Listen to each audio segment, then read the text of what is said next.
Canəli də qeyri-adi hünərlər göstərir orada. Və elə şeydir ki, mən baxıram, axı görürəm ki, Hacı Baba baxır, o da qiymətləndirirdi.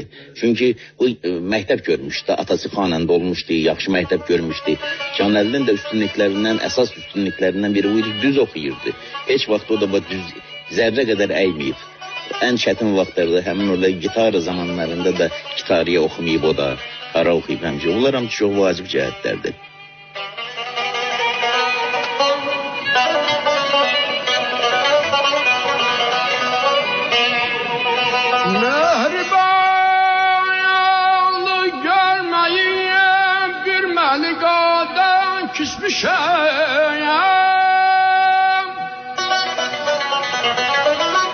Günde 100 aleyliyen kalbi karadan küsmüşem.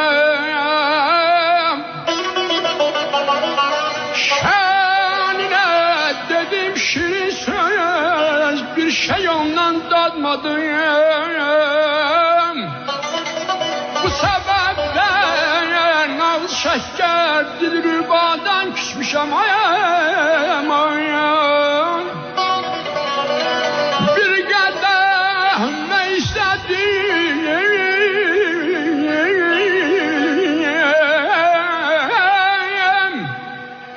bir kadeh ne istedim, sındırdı könlüm şişesin.